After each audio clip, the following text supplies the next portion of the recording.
How many people do you know who have been diagnosed with a mental disorder? One. With a mental disorder?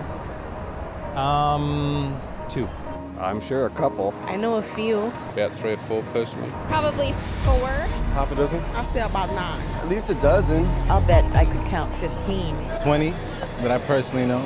My oldest son is diagnosed. My mother was diagnosed. Kid from my childhood. My friend, the next boyfriend. Just my grandfather and cousins. A friend of mine, friends. A sister, my neighbors. 2 friends. A girlfriend. A niece. 1 friend. My mother. All my friends, everybody I know.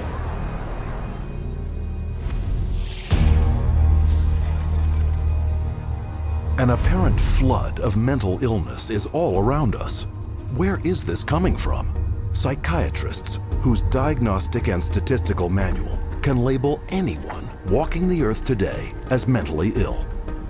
Psychiatrists, I believe, they look at every human being and they divide humans into 2 classes, clients and potential clients. We see this no more prevalent in any field than in the field of the mental disorders, where one disease after another is invented and then popularized and the public is made to worry about it. It's a disease mongering. It's the selling of sickness. You know, sometimes it's a drug in search of a market, and it's giving public awareness to minor conditions with the ultimate goal is to sell more medications. It's not caring for people. When you run out of symptoms, you don't have any more clientele to market to.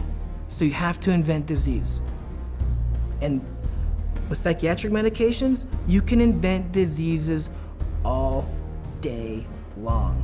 Look at human variation. Everyday things like shyness, sadness, or even situational depressions like grieving, postpartum depression, they all become studied and prescriptions start to get written for these drugs. Before these drugs were introduced in the market, people who had these conditions would not have been given any drug at all. And so it is the branding of a disease, and it is the branding of a drug for the treatment of a disease that did not exist before the industry made the disease. Case in point, shyness, a common life situation, voted by psychiatrists into their Diagnostic and Statistical manual under the name social anxiety disorder. You know, people are nervous. Well, they come up with, say, social anxiety disorder. SAD, they'll call it SAD. And the connotation is that everybody ought to be happy and that here's a drug that can make you happy. So that a common occurrence, which is every now and again everybody's sad, we ought to be treating with a drug. Well, then they'll get this PR firm to drum up business for this. They'll put out all these studies that find, you know, there's so many people afflicted with this SAD, you know, and they'll start putting it in magazines, they'll start putting it on TV, they'll start a patient advocacy group that say, you know, that we're all affected by this, and then they'll come out with Paxil works for this. So they go to the FDA and they said, well, we ran this study and this works for this new invented disorder. And that is SAD, social anxiety disorder. And millions of people suffer from it. And it's purely fictional. It's a normal human emotion that everybody experiences at certain times or another, but they make it into a disease. Paxil, once it got approved by the FDA as the first antidepressant to be used for social anxiety, it took off huge. And it just moved from number 3 in the market amongst its peer drugs to number 1 in the market. Social anxiety disorder is just one of many made-up psychiatric disorders fueling the boom in psychotropic drug prescription. Psychiatrists work to promote what the latest disease is going to be. These days, bipolar is getting that same type of promotion. Everybody's being educated about their bipolar illness, when in fact, we know having emotional ups and downs is distinctly human. Now bipolar is thrown around like water. You've got bipolar, I have bipolar. If I'm up today, I'm manic. If I go home tonight and I'm depressed because I'm tired, that shows I have bipolar disease. It's a lot of hokum. Yeah, I see a lot of things on television about bipolar. Bipolar?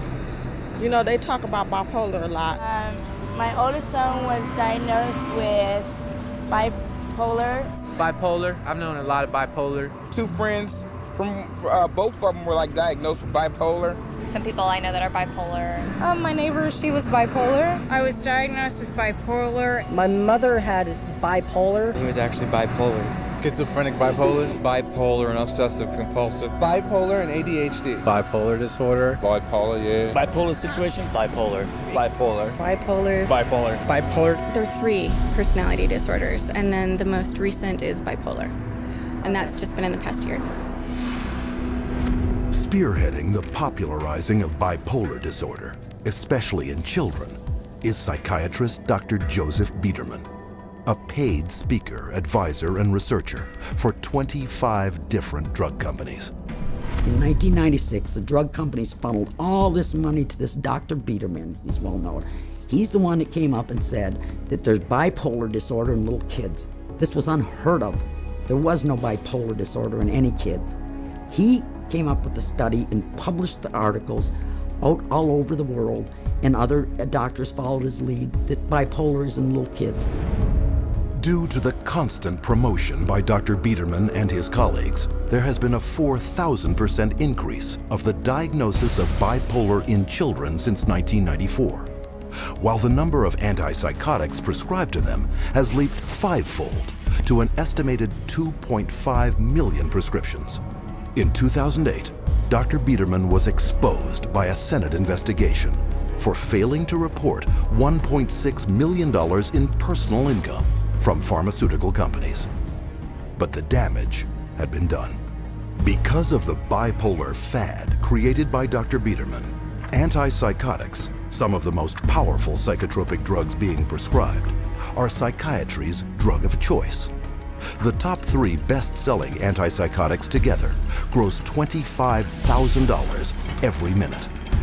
And no matter how big the psychotropic drug industry gets, psychiatrists are hard at work providing the diagnoses to make it even bigger. Let's say this is the pie right here of a certain class of medications, and this is a pretty profitable pie and everybody wants a piece of that pie. But what would happen if we made that pie even bigger? And how you make the pie even bigger is by expanding the uses for those drugs. They've already got a drug that's approved on the shelf. They can just pull it off the shelf, rename it, repackage it, and say, look, we've got a new drug for a new illness. When Prozac's patent ran out, that Eli Lilly had to look for a new source of profits. So all they did was change the name of the drug from Prozac to Serafem, changed the color of the pill from green to pink, and marketed it for PMDD, which is newly introduced into this book. What it tells us is that if you can come up with a label, a diagnostic label for a drug, then you can sell it like hotcakes. It's a business model, and it's a billion-dollar business model, and it works, and it's going to keep continuing. Today, anyone may unknowingly be taking a psychiatric drug, renamed, repackaged, and prescribed for non-psychiatric purposes. Zyban, prescribed as a cure for smoking, is actually the antidepressant Wellbutrin. Cymbalta, a psychiatric drug for depression and anxiety, is now being marketed as Yentriv for urinary incontinence. Psychiatric researchers are testing psychotropic drugs on such wildly varying conditions as obesity, alcoholism, gambling, hot flashes, herpes, nausea, itching, shivering, and excessive hair pulling. It is a pill for every ill, and practically no one is being told how dangerous psychiatric drugs are. As a chemist, I'm making these drugs. They're proving deadly in our labs, and they're proving deadly in other labs. Dangerous, ineffective, causing the exact same thing they're supposed to treat. How are they selling them? For anyone who's given a label of a psychotic illness, drugs seem to be the automatic choice of treatments as night follows day. That's all psychiatry does. It's dominated by psychopharmacologists who do nothing but manage symptoms by dispensing pills. That's it. And they don't work. But the fact that they don't work works to the advantage of the drug companies and the psychiatrists, which means that you're not cured, which means that you're a patient for life, you're a customer, you're a client for life. And the worse your health gets, the more drugs you need. It's a great deal for them. We should all be up in arms about the way we're being treated by psychiatry today.